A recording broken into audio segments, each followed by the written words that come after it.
ಮೊದಲ ಪ್ರಶ್ನೆ ಬಂದು ತಮಿಳಿನಲ್ಲಿ ರಾಮಾಯಣ ಬರೆದವರು ಯಾರು? ನಿಮಗೆ ಇದು ಪ್ರಶ್ನೆ ಕೇಳ್ತಾರೆ. ತಮಿಳಿನಲ್ಲಿ ರಾಮಾಯಣ ಬರೆದವರು ಯಾರು? ಇದರ ಉತ್ತರ ಬಂದು ಕಂಬನ. ಅಂದರೆ ಇವರು ತಮಿಳಿನ ಭಾಷೆಯಲ್ಲಿ ರಾಮಾಯಣವನ್ನು ಬರೀತಾರೆ. ಆಯ್ತಾ. ನೆಕ್ಸ್ಟ್ ಪ್ರಶ್ನೆ ಬಂದು ರಾಮನ ವಂಶ ಯಾವುದು? ನಿಮಗೆ ನೆಕ್ಸ್ಟ್ ಪ್ರಶ್ನೆ ಬಂದು ಯಾವಪ್ಪ ಅಂದರೆ ರಾಮನ ವಂಶ ಯಾವುದು? ಅದಕ್ಕೆ ಉತ್ತರ ಬಂದು ಸೂರ್ಯವಂಶ. ಆಯ್ತಾ. ಅಂದರೆ ರಾಮನ ವಂಶ ಯಾವುದಪ್ಪ ಅಂದರೆ ಸೂರ್ಯವಂಶ. ಇನ್ನು ಹುಲ್ಲಾಗು ಇಲ್ಲ ಬೆಟ್ಟದಡಿ ಮನೆಗೆ ಮಲ್ಲಿಗೆ ಆಗು ಎಂದು ಹೇಳಿದ ಕವಿ ಯಾರು?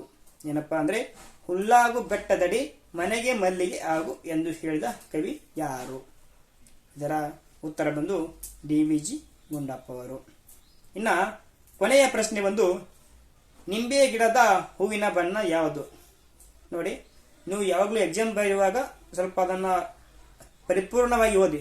ನಿಂಬೆ ಗಿಡದ ಹೂವಿನ ಬಣ್ಣ ಯಾವುದು ಅಂತ ಕೇಳ್ತಾರೆ. ಬಿಳಿ ಬಣ್ಣ. ಆಯ್ತಾ. ನಿಂಬೆ ಗಿಡದ ಹೂವಿನ ಬಣ್ಣ ಯಾವುದಪ್ಪ ಅಂದರೆ ಬಿಳಿ ಬಣ್ಣ. ಆಯ್ತಾ. ಇನ್ನು ಈ ಪ್ರಶ್ನೆಗಳನ್ನು ಎಲ್ಲರೂ ನೋಡಿದ್ದಕ್ಕೆ ಹಾಗೂ ಕೇಳಿದ್ದಕ್ಕೆ ಇದರಲ್ಲಿ ಯಾವುದೇ ಪ್ರಶ್ನೆ ಮಿಸ್ಟೇಕ್ ಆಗಿದ್ರೆ ನನ್ನನ್ನು ಕ್ಷಮಿಸಿ. ಅದು ಏನು ಮಿಸ್ಟೇಕ್ ಆಗಿದೆಪ್ಪ ಅಂತ ನನಗೆ ಕಮೆಂಟ್ ಮಾಡಿ, ನಾನು ಅದನ್ನು ತಿದ್ದುಕೊಳ್ಳುತ್ತೇನೆ. ಹಾಗೆ ನೀವು ನಮ್ಮ ಚಾನಲ್ಗೆ ಸಬ್ಸ್ಕ್ರೈಬ್ ಆಗೋದನ್ನು ಯಾವತ್ತೂ ಮರಿಬೇಡಿ. ದಯವಿಟ್ಟು ಇಲ್ಲಿ ಕ್ಲಿಕ್ ಮಾಡಿ. ಆಯಿತಾ.